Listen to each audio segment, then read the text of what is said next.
Yevropa davlatlaridagi faoliyatlarini davom qildirayotgan Markaziy Washingtondagi Uyg'ur harakati tashkilotining raisi Roshan Abbas va Uyg'ur tadqiqot markazining mudiri Abdulhakim Idris apandi 19 martdan 22 martgacha Polsha poytaxti Varshavada bir qator muhim faoliyatlarni va uchrashishlarni olib borgan. Ondan ular 23-24 mart kunlari Germaniyaning poytaxti Berlinda ziyoratda bo'lib, Tashqi ishlar ministrligining Xitoy ishlariga mas'ul xodimi Martin Tummel apandi va ba'zi tadqiqot markazlarining xodimlari bilan uchrashib, Uyg'urlarning hozirgi og'ir vaziyatini anglatgan. Shundaqla ba'zi talablarni o'tirg'a qo'ygan.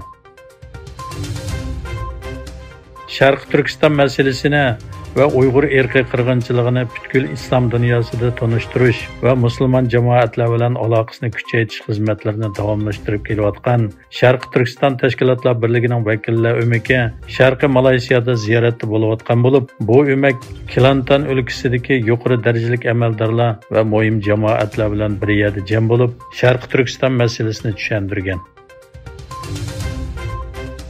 Qozog'iston prezidenti Qosim To'qayev Xitoy Kompartiyasi tarafidan Sharq Turkistonga tayinlangan atalmış rayon sekretari Ma Shunrini qabul qilgan. Xitoyning ziyonkashligiga uchragan qozog'istonliklarning Sharq Turkistondagi tuqqanlarga qarshi namoyish qilishiga to'sqinlik qilgan Qozog'iston prezidenti To'qayev Sharq Turkistondagi irqiy qirg'inchilikning ijroatchilaridan biri bo'lgan Jungo Kommunistik partiyasi rayonlik sekretari Ma Shunrini qabul qilgan. To'qayev Xitoy bilan mangulik do'stlikni asos qilgan hamkorlikni cho'nqirlashtirishga tirishadiganligini aytgan.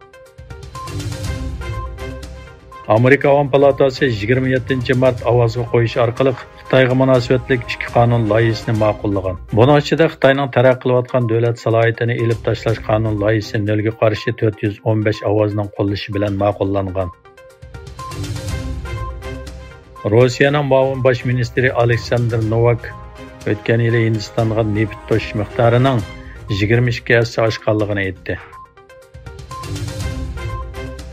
Shotlandiya Milliy partiyasining yangi rahbari Hamza Yusuf parlamentda o'tkazilgan belat tashlashdan keyingi Shotlandiyaning tunji musulmon bosh ministri bo'ldi. Ko'chman oilada tug'ilgan Pokistonlik 37 yoshli Hamza Yusuf Glasgow universitetida siyosat o'rgangan. U adliya, qatnash va Yevropa ishlari ministri bo'lgan. Hamza Yusuf 2021-yildan boshlab Sahiya va ijtimoiy mulozimat ministrlik vazifasini o'tagan.